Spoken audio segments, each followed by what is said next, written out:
Hello friends, स्वागत है आपका मेरे यूट्यूब चैनल में। मैं हूं रविंदर सिंह और हम पढ़ रहे हैं जगमोहन बलोखरा की book the Wonderland Himachal Pradesh, अलौकिक हिमाचल प्रदेश। ठीक है, तो हम इसमें चैप्टर वाइज पढ़ रहे हैं और हमने इसका चैप्टर नंबर टू हमने इसका क्लियर हमने कर दिया है, जो कि जनजातियों के ऊपर था। आप ये वीडियो जरूर देखिए, 3-4 वीडियो उसकी है और उस वीडियो को बार बार देखिए। आपको बिल्कुल जनजातियों के बारे में जो है ना सब कुछ क्लियर होता जाएगा जैसे जैसे आप वीडियो देखेंगे। मैंने बहुत अच्छे से वीडियो आपको बना रखी है और अपलोड कर दिया यूट्यूब पे। मेरे चैनल पे जाके देखिए, ठीक है। यदि आप एचएस के एस्पिरेंट हैं तो इस वीडियो को बिल्कुल देखिए और बिल्कुल मन लगा के देखिए, पेशेंस के साथ देखिए, ठीक है। क्योंकि यदि आपका इंटरव्यू वगैरह हो गया ना तो आपको क्वेश्चंस कहीं कहीं से भी पूछा जा सकता है। सिर्फ इम्पोर्टेंट क्वेश्चन करना हमारा लक्ष्य नहीं है, हमें जो है पूरा हिमाचल के बारे में नॉलेज होनी चाहिए। तो उम्मीद करता हूँ कि आप बने रहेंगे वीडियो के साथ। और आज हम पढ़ रहे हैं चैप्टर नंबर 3। चैप्टर नंबर 3 का नाम है सामाजिक जीवन व संस्कृति। मतलब हिमाचल प्रदेश में जो सामाजिक जीवन कैसा है, यहाँ की संस्कृति कैसी है, इसके बारे में हम पढ़ेंगे, सोशल लाइफ एंड कल्चर। ठीक है। और मैं आपको अभी भी बता देता हूँ, इस चैप्टर नंबर 3 की भी कोई 3-4 वीडियो बन सकती है 1-1 घंटे की। ठीक है, तो बिल्कुल वीडियो बार बार देखिए, मैं बार बार यही बोल रहा हूँ, और मन लगा के इस वीडियो को देखिए। वीडियो अच्छी लगी तो लाइक कमेंट शेयर जरूर करिएगा, ठीक है। तो चलिए स्टार्ट करते हैं। सामाजिक जीवन और संस्कृति की हिमाचल प्रदेश में कैसा है। ओके, हिमाचल प्रदेश की भौगोलिक स्थिति को देखते हुए यहाँ पर मानव जाति का रहना अति कठिन है, ठीक है। मगर इसके बावजूद यहाँ पर प्राचीन काल से मनुष्य रहने लगा था। वैज्ञानिकों के मतानुसार भारत का सबसे प्राचीन मनुष्य इसी प्रदेश में निवास करता था। पंजाब विश्वविद्यालय द्वारा आयोजित एक खोज दल ने बिलासपुर से लगभग 45 किलोमीटर दूर पश्चिम में नालागढ़ क्षेत्र के हरितल्यानगढ़ के निकट एक पशु जबड़ा प्राप्त किया है जो लगभग 80 लाख वर्ष पुराना है। आपसे पूछ सकते हैं ये क्वेश्चन, ठीक है। आपसे ये पूछा जा सकता है कि हिमाचल में जो है एक पशु का जबड़ा प्राप्त हुआ है जो 80 लाख वर्ष पुराना है। वो कहाँ से प्राप्त हुआ? तो वो नालागढ़ से प्राप्त हुआ है। कहाँ पे? हरितल्यानगढ़ क्षेत्र से ये प्राप्त हुआ है, ठीक है। 80 लाख वर्ष पुराना है, नालागढ़ में, सोलन में, ठीक है।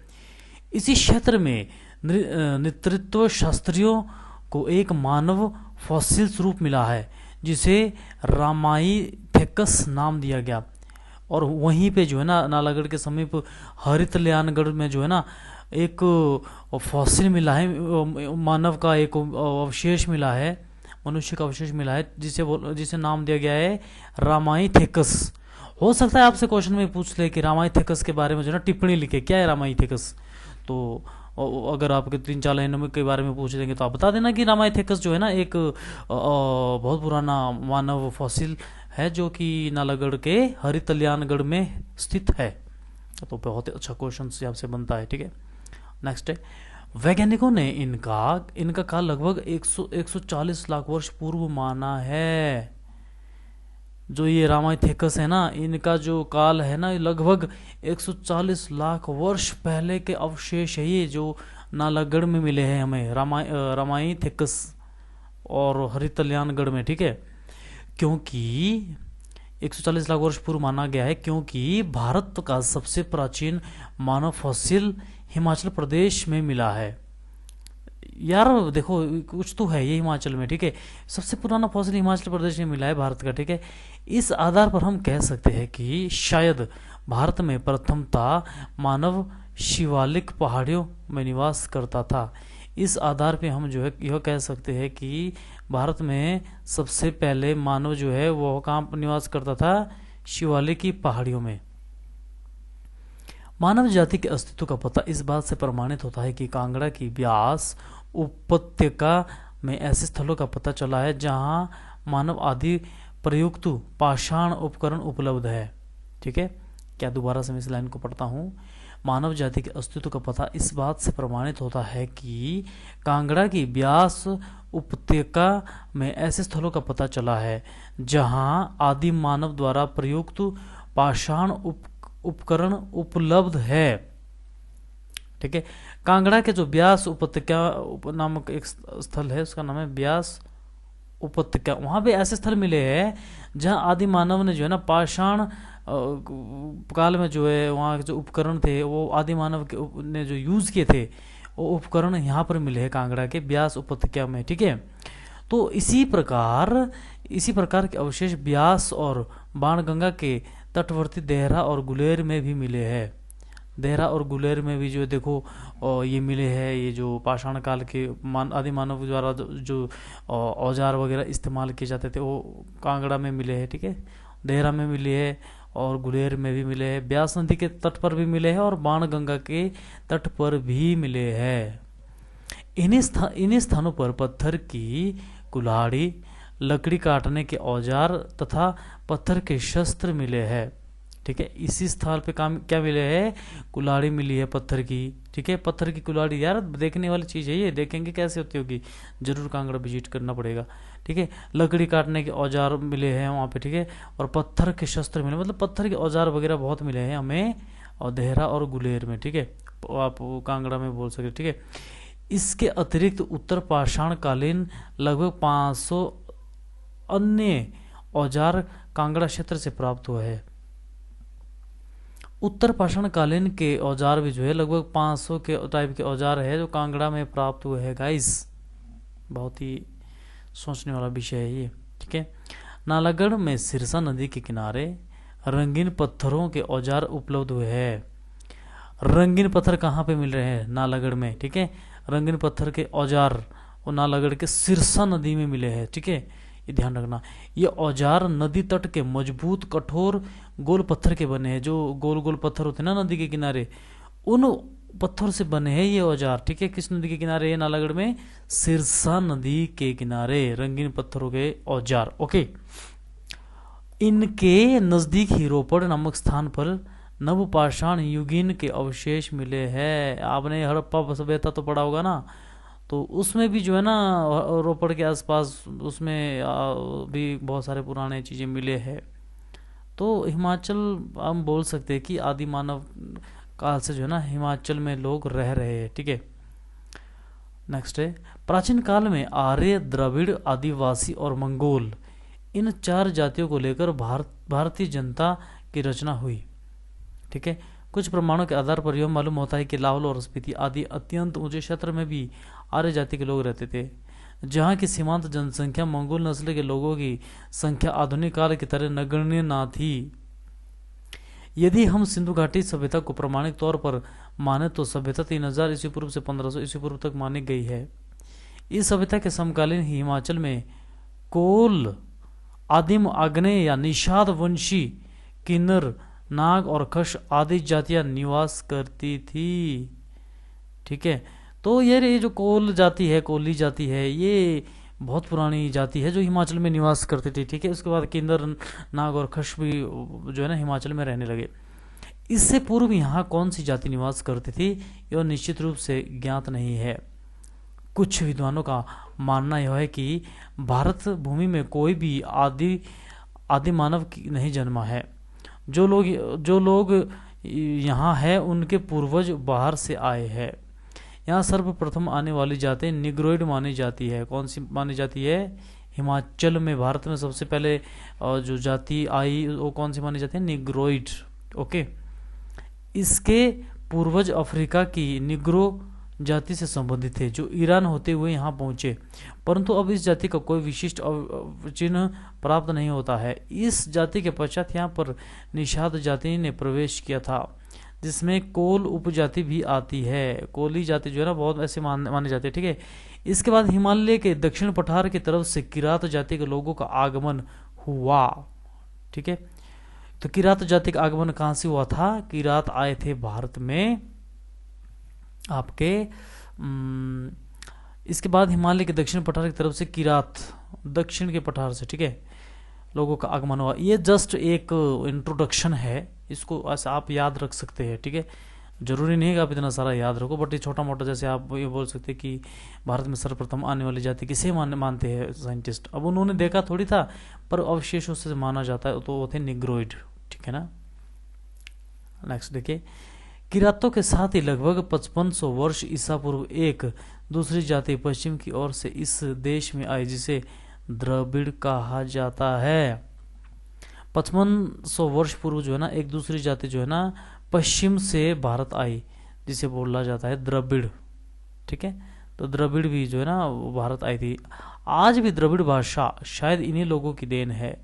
बड़े नगरों का निर्माण भी शायद द्रविड़ जाति ने ही शुरू किया था। द्रविड़ अभी पूर्ण रूप से अपनी शक्ति सुदृढ़ नहीं कर पाए थे। देखिए, आपने द्रविड़ सुना होगा, राहुल द्रविड़ का नाम सुना होगा आपने, तो वो भी द्रविड़ एक जो जाति थी, वो 55 वर्ष ईस्वी पूर्व जो है ना पश्चिम से आई थी भारत में, पश्चिम से भारत आई थी। ठीक है, तो द्रविड़ भाषा का जो विकास है वो उनकी ही देन है। और कुछ लोगों का ये मानना है कि जो ये सिंधु घाटी सभ्यता थे, वो वहाँ पर भी जो है ना कहीं हो सकता है कि द्रविड़ वाले लोग रहते थे। ठीक है, तो वो अपना जो है ना वो नहीं कर पाए थे। क्या नहीं कर पाए थे? और द्रविड़ जाति के लोग जो है क्या नहीं कर पाए थे? अपनी शक्ति सुदृढ़ नहीं कर पाए थे। ठीक है, नहीं कर पाए थे कि जब तक उन्होंने अपनी शक्ति सुदृढ़ नहीं कर पाए थे कि एक और जाति ने अपने पांव भारत भूमि पर रखे। इस जाति को आर्य कहा जाता है। देखिए, अब लगा मैं पता, देखो मुझे भी फ्रैंकली बताता हूँ, मुझे भी इस बात का पता नहीं था। ठीक है, तो सबसे पहले जो है ना भारत में जो आए थे निग्रोइड। ठीक है, जो अफ्रीका से जो माने जाते हैं, अफ्रीका के पूर्वज थे, वो भारत की तरफ आए थे। ठीक है, और इसके बाद आए थे यहाँ पे निषाद जाति। निग्रोइड के बाद आई थी निषादों ने जो है ना पश्चिम से जो है ना भारत में जो प्रवेश किया था। निग्रोइड के बाद आए निषाद। ठीक है, और निषादों को बोला जाता है कोल या कोली भी इसको बोल सकते हैं। कोल उपजाति भी इसमें आता है निषादों में। ठीक है, अब निग्रोइड के बाद आए निषाद, फिर निषाद के बाद आए दक्षिण पठार में जो लाजकर लोग रहते हैं, किरात जाति के लोग। ठीक है, दक्षिण पठार की तरफ से जो है ना भारत के दक्षिण से और किरात जाति के लोग आए, किरात। ठीक है, सबसे पहले निग्रोइड आए, फिर निषाद आए, फिर किरात आए। ओके, उसके बाद किरात के बाद आए भारत में 55 ईस्वी पूर्व एक अन्य जाति, जिसे बोला जाता है क्या? जिसे बोला जाता है द्रविड़। ठीक है, Negroid, okay, Negroid, Nishad, Kirat और द्रविड़। फिर द्रविड़ के बाद आए थे आर्य। देखिए ना, द्रविड़ जाति के बाद जो है ना भारत में किसने पांव पसारे? आर्य, जिन्हें आर्य कहा जाता है। और वे कहां से आए थे? वो भी पश्चिम से ही आए थे।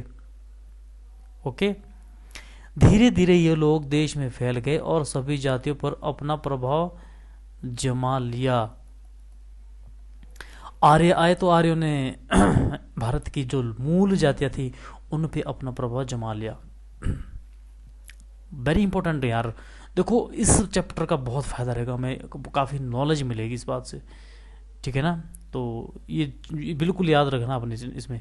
आर्यों ने ना क्या किया, भारत में आके यहाँ के मूल जातियों पे जो ना अपना प्रभाव जमाया। ठीक है, इस प्रकार हम कह सकते हैं कि इसी तरह से जातियां हिमाचल प्रदेश में आई और गई। हिमाचल प्रदेश में अनेक जातियों का मिश्रण है, जैसे कोल। ये कोल क्या होता है? कोल कोई जाति नहीं है हिमाचल में, जो हम बोल सकते हैं इसको कोली। ठीक है, कोल, किन्नौरी, ठीक है, किरात, खश, नाग आदि हुई जातियां हैं जो हिमाचल में आर्यों से पूर्व निवास करती थी।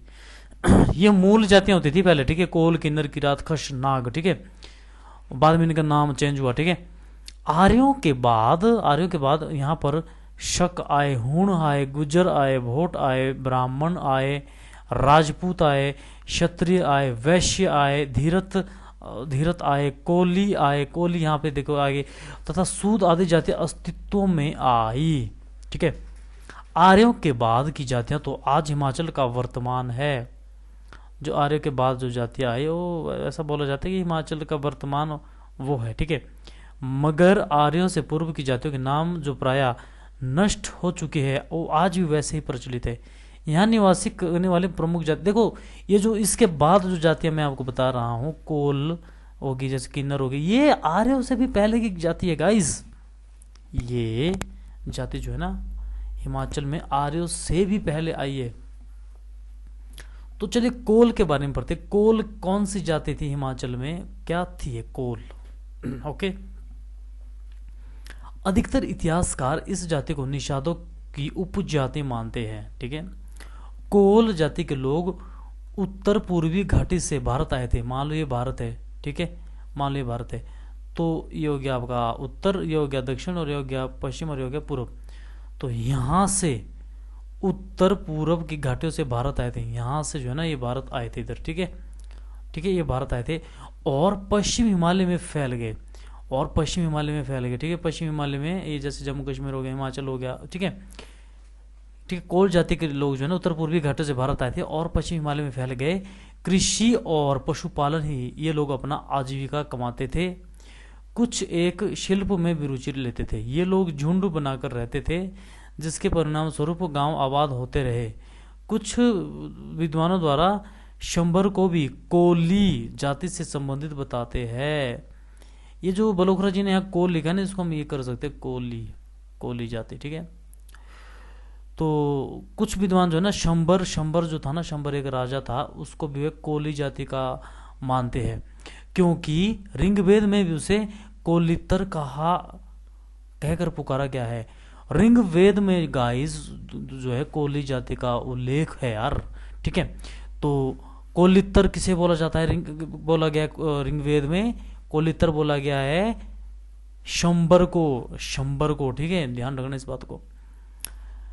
निर्मंड के कोली, निर्मंड जो है आपका कुल्लू में जो है, आई थिंक कुल्लू में, निर्मंड के कोली यहाँ के प्राचीनतम निवासी है।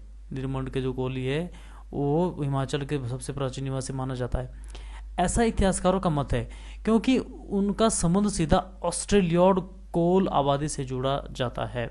संभवतः पश्चिमी हिमालय में आज के कोली, हाली, डूम, चनाल, रेहड़, बड़ई, बाड़ी, लुहार, तूरी आदि जाति इसी से संबंध रखते हैं। अनुमान है कि हिंदू और संस्कृति में जो बातें ना आर्यों की है और ना द्रविड़ की, वह शायद इस जाति की है। जैसे हिंदू धर्म में नाग, गणेश इत्यादि पशु देवता इसी प्राचीन जाति की देन है।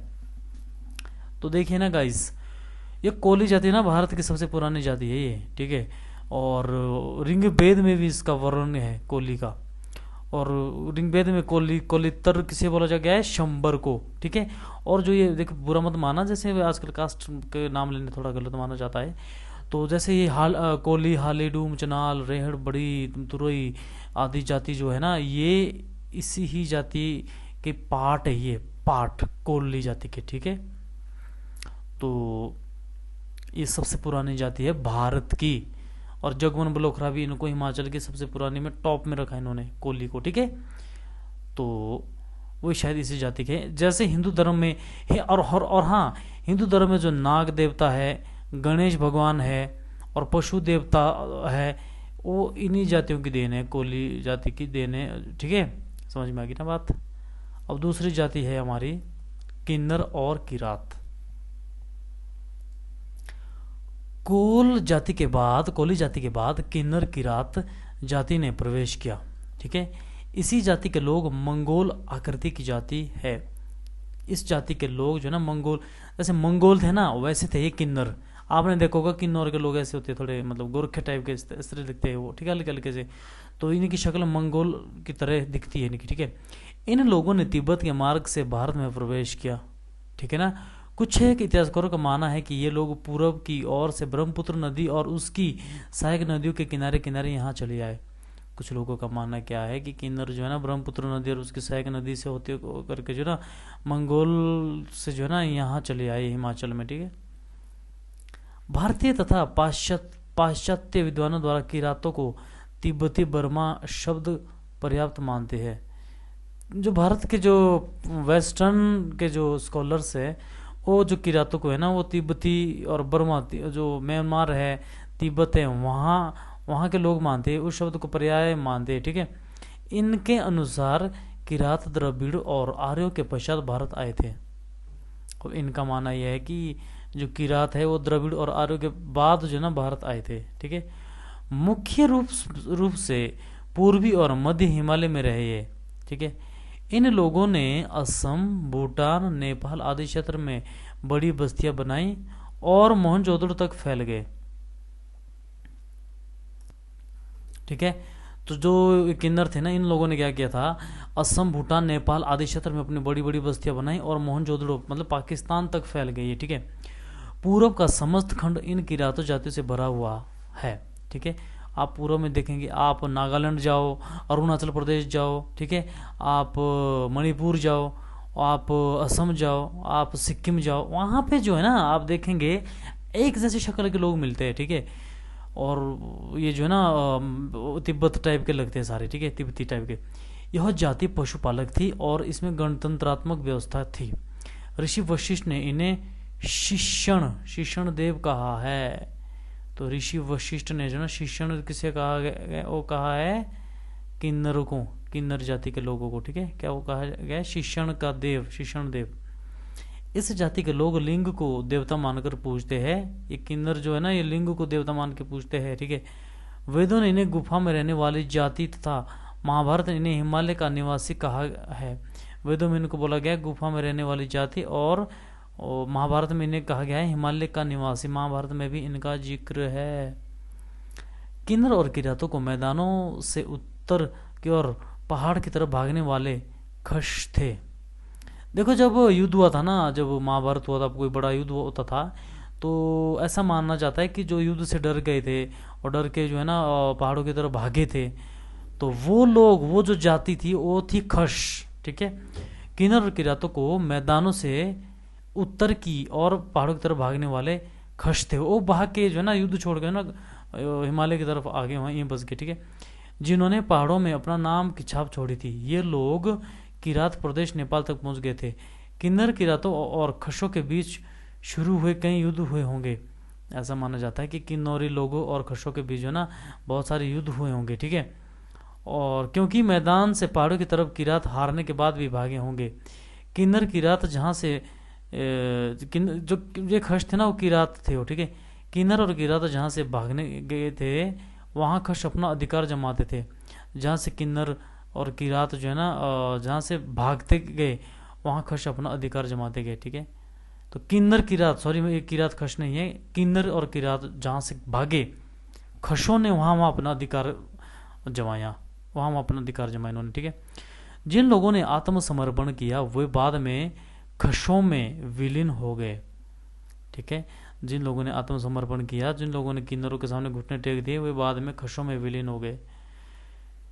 सॉरी, ये जो किन्नर थे ना, जो किन्नर जो है ना जिन जो खशों से हार गए थे, जिन लोगों ने उनके सामने आत्मसमर्पण किया, वो उन्हीं में विलीन हो गए थे। ठीक है, किन्नर और किरातों के पारस्परिक संबंधों के बारे में बताना आसान नहीं है। किन्नर देश एक समय के पठार से लेकर पश्चिम में सतलुज और चंद्रभागा नदियों के पठार तक फैला हुआ था, जबकि किरात गंगा के पठार के पूर्वी भाग के साथ साथ लगे नेपाल तक फैले हुए थे। किरात जाति के अवशेष इस प्रदेश में विद्यमान नहीं है। किरातों के अवशेष जो है ना हिमाचल प्रदेश में विद्यमान नहीं है। फिर भी अधिक बारीकी से देखने पर केवल सिरमौर के पूर्वी छोर, मासू के उत्तरकाशी के साथ लगने वाले इलाके तथा किन्नौर के पूर्वी दक्षिणी किनारों में किरातों का कुछ प्रभाव दिखाई पड़ता है। ये जो है ना शिमला और डिस्ट्रिक्ट सिरमौर में जो है कुछ किरात दिखाई पड़ते हैं, वहाँ पे है शायद ये लोग। ठीक है, परंतु रामपुर बुशहर का ऊपरी भाग जो आज किन्नौर जिला है, किन्नर प्रदेश के नाम से जाना जाता है। किन्नर प्रदेश किससे जाना जाता है? रामपुर बुशहर को। ठीक है, इसके अलावा लाहौल स्पीति का क्षेत्र भी किन्नर प्रदेश के अंतर्गत लिया जा सकता है, अर्थात हिमाचल का समस्त उत्तरी भाग किन्नरों का देश है।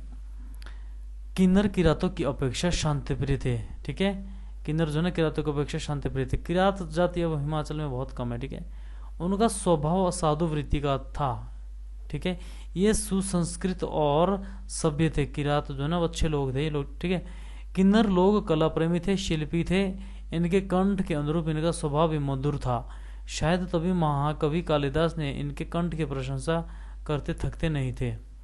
कालिदास भी बोल रहे थे ना कि किन्नरों के गला बहुत अच्छा होता है, बहुत अच्छी बात करते हैं, बहुत अच्छी साउंड होती है इनकी, तो कालिदास भी इनकी बहुत प्रशंसा करता था। ठीक है, तीसरी जो जाति थी हिमाचल में वो थी यक्ष, यक्ष। किन्नर और किरात जाति के बाद एक और जाति का नाम आता है हिमाचल में, यह जाति है यक्ष, यक्ष नाम से जानी जाती है। ठीक है, वैदिक साहित्य में इन्हें ब्रह्म शब्द लिखा गया है, जबकि परवर्ती साहित्य में वीर कहा गया है। ठीक है, जैन धर्म के अंतिम तीर्थकार संभवतः यक्ष ही थे। पहली जाति थी कोली, दूसरी जाति थी किन्नर और किरात, तीसरी जाति आई यक्ष। ठीक है, यक्ष को जो इन्हें साहित्य में ब्रह्म शब्द भी इसे इसके लिए बोला गया है, और ऐसा माना जाता है कि जो जैन धर्म के जो तीर्थकार थे संभवतः इसी ही जाति के थे वो। ठीक है, ठीक है, ऐसा विद्वानों का मानना है। यह जाति हिमालय निवासनी थी। उत्तर में अलंकारपुरी यक्षों की आदिम बस्ती मानी जाती है। यह संभवतः गढ़वाल कुमाऊं क्षेत्र में थी, परंतु हिमाचल में अब इसके अवशेष दिखाई नहीं देते। अगला है, चौथा है नाग जाति। पहली है कोली, दूसरी है किन्नर किरात, तीसरी है यक्ष, चौथी है नाग जाति।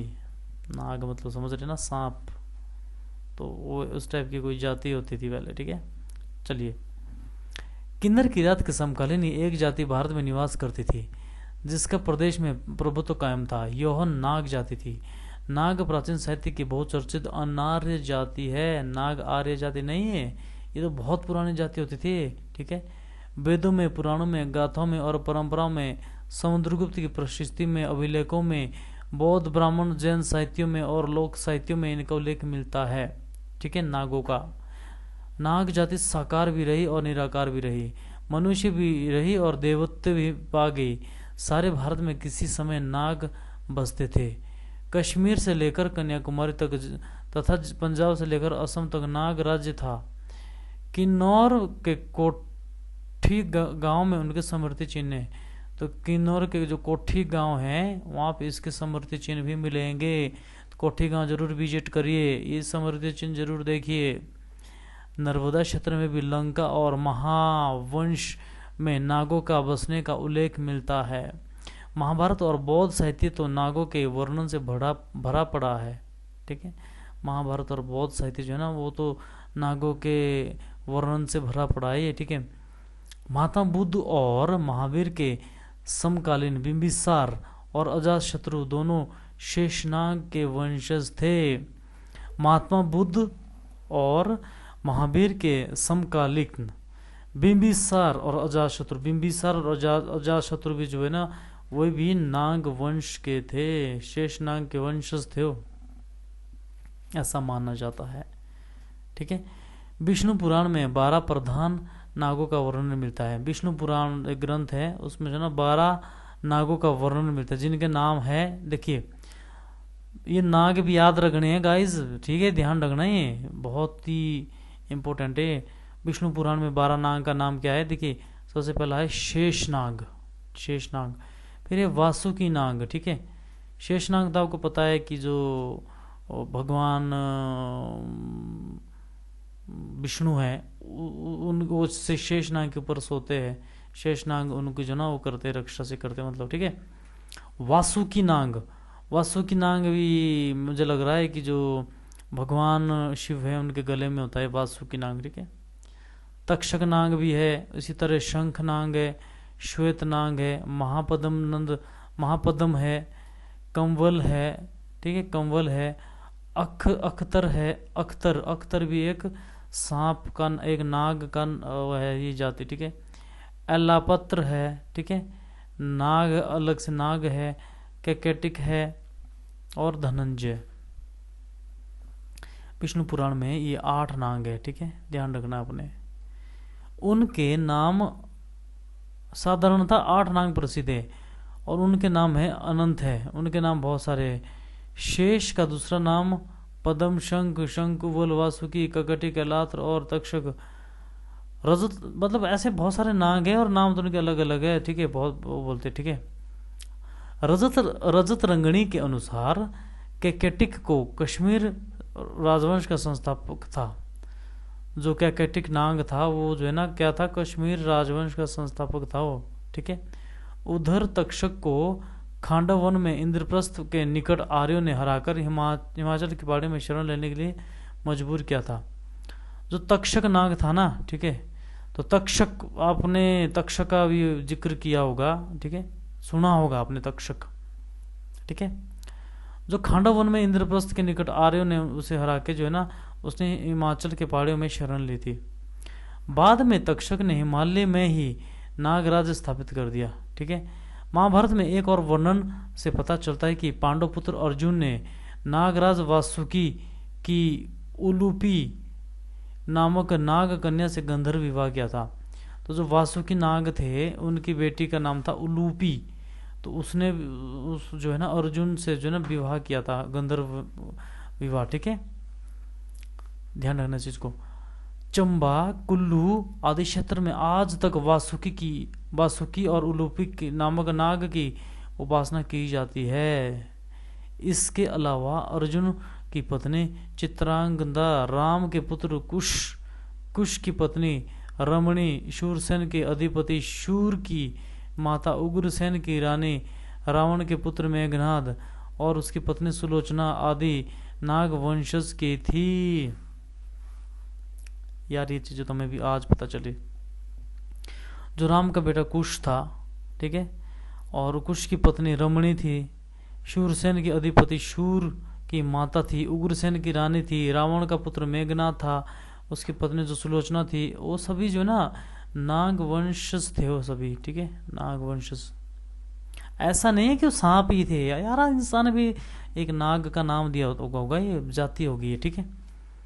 संभवतः भीम की पत्नी और घटोत्कच की माता हिडिंबा भी कुल्लू की ही कोई नाग पुत्री थी। जो भीम की माता थी ना, ठीक है, सॉरी, जो भीम की पत्नी थी कौन, हिडिंबा, उनका पुत्र था घटोत्कच, ठीक है। घटोत्कच के पुत्र का नाम था बर्बरीक, जो आज खाटू श्याम के नाम से प्रसिद्ध है, ठीक है। तो जो ये भीम की पत्नी हिडिंबा जी थी वो भी नागपुत्री ही थी, ठीक है। यहाँ यह लिखना जरूरी है कि पुराणों में जो नाग राजाओं का वर्णन मिलता है उनमें यह साफ है कि मथुरा, विदिशा आदि क्षेत्रों पर 4वीं और 5वीं शताब्दी तक नाग राज्य रहा। अंत में गुप्त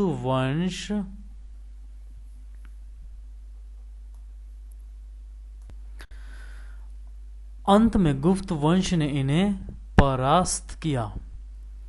किन्नर किरातों की भांति नागों को हिमाचल में परास्त करने वाले खश ही थे। खशों ने जो है ना क्या किया, नागों को परास्त किया। जिन नागों ने आत्मसमर्पण किया वे भी खश जाति बन गई, ठीक है। संपूर्ण हिमाचल नागों की कीड़ा स्थली रहा। चंबा में मघोड़, कुल्लू में तांडी, जम्मू सतलुज की उपत्यका में नातड़ी, मंडी करसोग में माहू, सिरमौर में नीना नाग अत्यंत बलवान और शक्तिशाली शासक थे, ठीक है। ये नौना है, नौना, क्या है ये, नौना, ठीक है। तो ध्यान रखना, नाग चंबा का जो नाग था उसका नाम था मघोड़। कुल्लू में था तांडी नाग था, और ठीक है। और जम्मू सतलुज की उपत्यका में था नातड़ी, ठीक है। मंडी के करसोग में था माहू नाग, आपने सुना होगा उसका नाम, ठीक है। और सिरमौर में कौन सा नाग फेमस था, नौना नाग, नौना।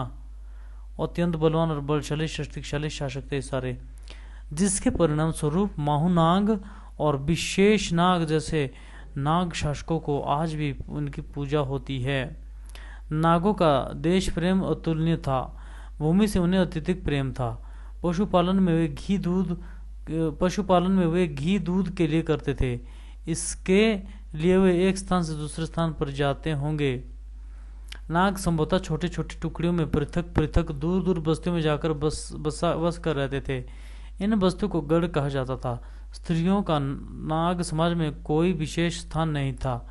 इस प्रकार केवल कृषि में पुरुषों की सहायक के रूप में कार्य करती थी स्त्रियां, ठीक है।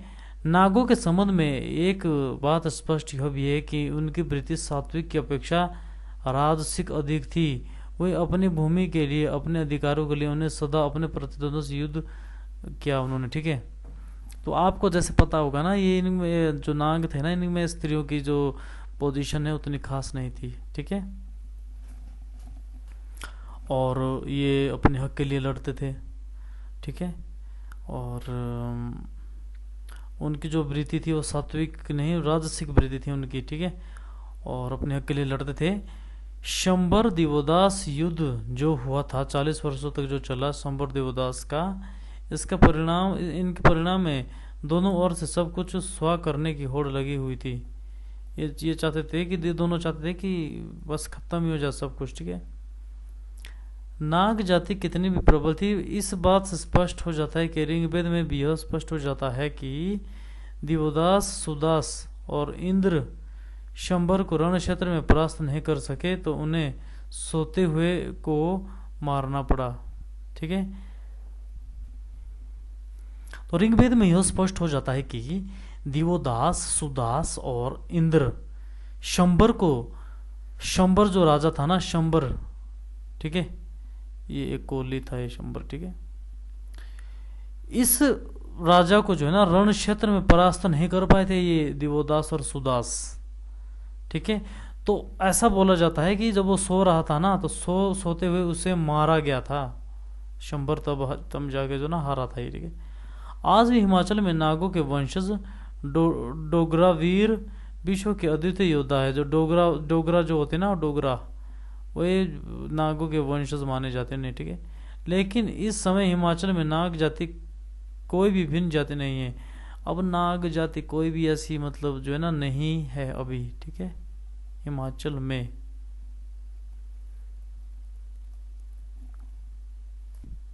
तो ये थे नाग के बारे में। अब हम देखते हैं खश। खश कौन थे? किन्नर, किरात और नाग जाति के अलावा एक और शक्तिशाली जाति इस क्षेत्र में रही, यह खश जाति थी। यह जाति पूरे हिमाचल में फंसी मालूम होती है, हर डिस्ट्रिक्ट में खश है, ठीक है। नागों ने अपनी कोई निशानी, कोई पृथक देहहीन चिन्ह इस क्षेत्र में नहीं छोड़ा, जबकि खशों को आज भी प्रायः सारे हिमाचल में बस्तियां फैली है। इस इलाके में खशों के गांव से मिलते हैं। इस बात का पता उनके द्वारा स्थापित अनेक उपनिवेश जैसे पबर उपत्यका में खशधार, खुरशाली और खशकोड़ी या खशकंडी आदि अनेक गांव से नाम चलता है, ठीक है। तो पबर के उपत्यका में जो है ना बहुत सारे गांव हैं जिसका नाम है खशधार, खुरशाली, ठीक है, खशकोड़ी और खशकंडी आदि गांव हैं। हिमाचल में खशों से संबंधित कतिपय परंपराएं हैं। इनका वर्णन मनु स्मृति, महाभारत और पुराणों में भी मिलता है। मनु ने खशों को क्षत्रिय से शूद्र होने का फतवा दिया है। जो मनु स्मृति, मनु जो थे ना, उन्होंने जो ना खशों को क्षत्रिय से शूद्र होने का फतवा दिया इन्हें, ठीक है। इधर पुराण और परंपराएं इन्हें स्वदेशी मानती है, जिनके आदि पुरुष किसी ऋषि को माना जाता है। विष्णु पुराण में लिखा है कि कश्यप ऋषि को क्रोधवर्षा नामक पत्नी की संतान ही खश है, ठीक है। महाभारत में उल्लेख मिलता है कि ऋषि वशिष्ठ की गाय नंदिनी ने गादिसुत विश्वामित्र से अपनी रक्षा करने के लिए खश आदि अनेक जाति को अपने भिन्न विभिन्न अंगों से उत्पन्न किया। वायु पुराणों के अनुसार ऋषि वशिष्ठ ने ही राजा सागर के हाथों खशों का मूल नाश को रोका था। तो वायु पुराण में ये बताया गया है कि ऋषि वशिष्ठ ने जब राजा सागर के हाथों जो है ना खशों का नाश हो रहा था, तो ऋषि वशिष्ठ ने इनके नाश होने से राजा सागर को रोका। महाभारत के द्रोण पर्व से संकेत मिलता है कि खश महाभारत के युद्ध में दुर्योधन की ओर से लड़े थे। तो खश जो है ना ये दुर्योधन की ओर, ये जो कौरव थे, ये कौरव, ठीक है, कौरवों की ओर से लड़े थे ये खश, ठीक है। आधुनिक खोज के परिणाम इनसे भिन्न है। लगभग सभी विद्वान यह मानते हैं कि खश कहीं बाहर से भारत में प्रविष्ट हुए थे। ऐसा बोला जाता है कि खश जो है ना बाहर से आके भारत में रहे हैं, ठीक है। ये मूल जाति नहीं है भारत की। ओके। खशों को यहाँ की किन्नर किरात भोट नाग और दूसरी आदि जातियों का संकेत है। हमें कुल्लू के निर्माण नामक स्थान पर मनाई जाने वाली बूढ़ी दीपावली से यह मिलता है। ये क्या है? खशों को यहाँ की किन्नर किरात भोट नाग और दूसरी आदि जातियों का संकेत हमें कुल्लू के निर्माण नामक स्थान पर मनाई जाने वाली बूढ़ी दिवाली से मिलता है। बूढ़ी दियावड़ी के नाम से होने वाला यह त्यौहार नाग खश संघर्ष की ओर इशारा करता है। बूढ़ी दियावड़ी, उसको दिवावड़ी बोलते हैं, ठीक है। बूढ़ी दिवावड़ी त्यौहार के ठीक एक समय के बाद मघर मास की अमावस्या को मनाया जाता है। विद्वानों का मत है कि खश मध्य एशिया के मूल निवासी थे। यह जाति पहाड़ों से होती हुई हिमालय क्षेत्र आई थी। गिलगित की चित्राल, काशगर, खशगिरी तथा कश्मीर से नेपाल तक स्थापित के नामों से इन्हीं बात का पता चलता है। कश्मीरियों को तिब्बती भाषा में प्रयोग किए जाने वाला शब्द खुद्दे इस स्पष्टतया खश है, ठीक है। कश्मीरियों को तिब्बती भाषा में प्रयोग किया जाने वाला शब्द है, उसे बोला जाता है खदे। यह एक शब्द है इसका अभिप्राय होता है खश। मोहनजोदड़ो सभ्यता के अंत में आर्यों के आगमन पर पूर्व में खश जाति ने ही आक्रमण किया था। हिमाचल की खश पूर्व जातियां कोल, किन्नर, किरात, नाग आदि को खशों के पश्चात आए उत्तर वैदिक काल आर्यों ने किस प्रकार आत्मसमर्पण करने के लिए मजबूर किया था, यह समझना मुश्किल है। इस बात का पता नहीं चलता है कि किस प्रकार खश जाति ने इन जातियों को आत्मसमर्पण या सम्मान युक्त जाति ना रहने देकर उन्हें डोम शिल्पकार जाति में बदल दिया।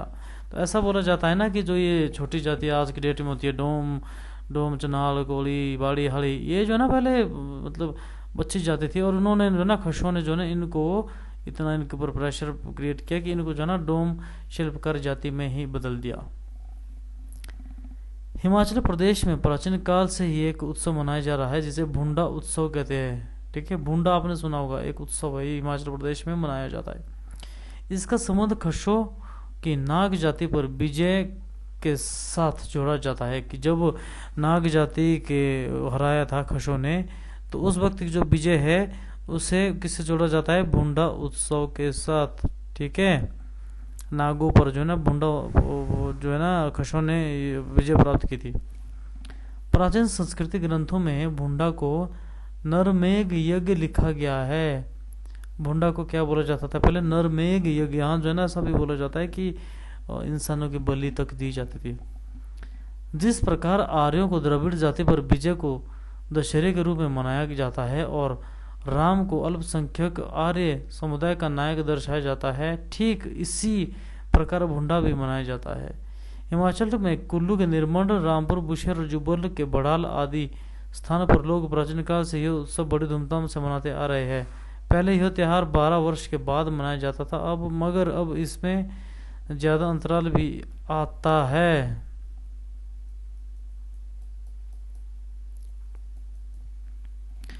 भुंडा उत्सव को मनाने के लिए किसी जनपद के लोग बेड़ा जाति के लोग थे, जो नाग थे, ठीक है, जो नाग का अवशेष मानी जाती है, वे उनका एक परिवार को गांव के मंदिर बुलाते हैं। वह उस देवता के भंडार में से उसे 1 साल तक पालते हैं, ठीक है। उस बंदे को जो है ना मंदिर में बुलाते हैं और उसे बंदे को जो है ना पालते हैं, अर्थात अन्न धन देकर उसे देवता के भंडार से दिया जाता है। उसका जो खर्चा पानी है सारा देवता के भंडार से दिया जाता है। इस दौरान वह मूंज नामक घास का रस्सा मोटा और लंबा बनाता है, जो लगभग 1000 मीटर लंबा होता है।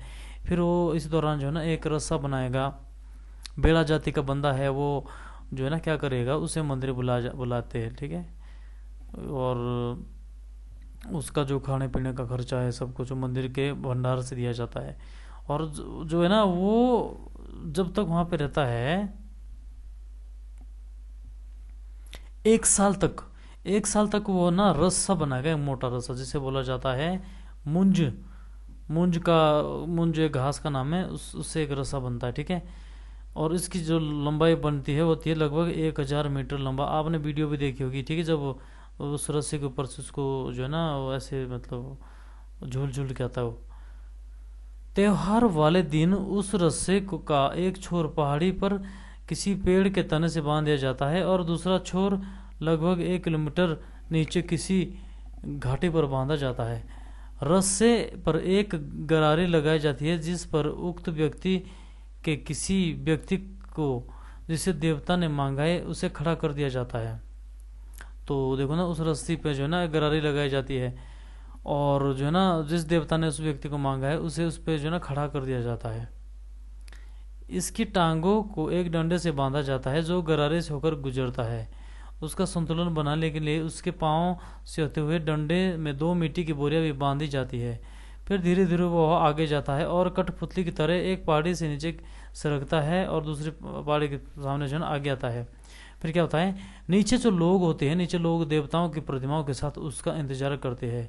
इस उत्सव में रस्सा नाग का प्रतिरूप तथा बेड़ा उस जाति का नेतृत्व करता है। अब क्या होता है, अब सरकार ने आदमी डालने की प्रथा बंद कर दिया है। फिर भी खड़ाव रामपुर बुशेर में लगभग 43 वर्ष के बाद 1986 में आदमी को डाला गया, जिसमें सरकार की तरफ से विशेष प्रबंध किए गए थे। रस्से के नीचे पुलिस के जवान जाल पकड़कर खड़े रहते थे, किसी भी घटना का सामना करने के लिए तैनात था। देखिए ना यार, ये जो इस बंदे को पालते थे, खिलाते पिलाते थे, मुझे ऐसा लगता है कि बलि के लिए इसको जो है ना तैयार किया जाता था। फिर उस पहले तो चलो बलि दे जाती थी, फिर उन्होंने, मुझे ऐसा पर्सनली लगता है कि बाद में जो है ना वो उसको जो पालते पुलते थे, फिर उन्होंने बलि प्रथा बंद की तो उनको रस्सी के ऊपर से इसको जो है ना इधर से एक कोने से दूसरे कोने तक जाने के लिए ना उन्होंने वो एक बात बनाई होगी लोगों से। अगर वो बीच में गिर गया वो तो नीचे गिर के मर जाना है वो, तो वो भी एक और से बलि हुई। अगर वो बच गया तो फिर बच गया। फिर ऐसा मतलब मुझे लगता है, ठीक है, आपने बिल्कुल भी बुरा मत माना इस बात को, तो हो सकता है ऐसा कुछ हुआ होगा, ठीक है। अब तो पुलिस वाले जो ना वहाँ दूसरी तरफ जो ना जाल पकड़ के खड़े रहते ताकि ये बंदा नीचे ना गिरे, ठीक है। परंतु प्रथा को निभाने के लिए अब कहीं जगह आदमी के बजाय बकरे, अब देखो ना इंसान के जगह जो है ना बकरे को जो है ना उस घास के रस्सी के ऊपर जो ना बांधा जाता है। अब बकरे मरेगा तो बकरा मरेगा, इंसान क्यों मरेगा। तो नाग जाति का लोग होता है, उसे बेड़ा जाति का बोला जाता है। उसे बुलाते हैं, मंदिर पे खिलाएंगे पिलाएंगे उसको, रस्सा बनाएगा जो 1000 मीटर लंबा होगा और एक छोर से दूसरे छोर तक बांधेंगे और ऊपर से उसको उस पर रस्से के ऊपर बिठाएंगे, ऊपर से धक्का दे दिया जाएगा और वो नीचे आ गया। अगर तो बच गया तो बच गया, और अगर रस्सी या उसका संतुलन खराब हो गया तो वो मर गया फिर, ठीक है, और बलि होगी उसकी। इधर अब यह माना जाने लगा है कि आर्यों को यह खश शाखा वैदिक आर्यों के भारत आगमन से 5वीं शताब्दी पूर्व यहाँ आ चुकी थी। इनकी भाषा भी आर्य ही थी। खशों का कुछ लंबा शरीर, सुगठित रंग साफ और नक्श तराशे हुए थे। उनकी स्त्रियां भी लंबी पतली सुंदर और आकर्षक और विलाती होती थी। यह जाति स्वभाव में अक्खड़पन के लिए बहुत थी। इस जाति के लोग पराक्रमी और वीर और उद्यमी थे। कालांतर में यह जाति राजनीतिक कारणों से तो दूसरी छोटी मोटी जाति में घुस जाने के कारण फलस्वरूप छोटे छोटे भाग में बट गए। कुणेत और राव इसी जाति से निकले हैं, कणेत जिसको बोलते, ठीक है। जो इतिहास प्रसिद्ध है, कुणेत या कुनिंद खशिया नाम से प्रसिद्ध था। पशुपालन और कृषि इनका व्यवसाय था। गाय भेड़ और बकरियां इनके प्रमुख पशु थे। खश लोग उपजाऊ जमीन के आसपास अपनी बस्तियां बसाते थे।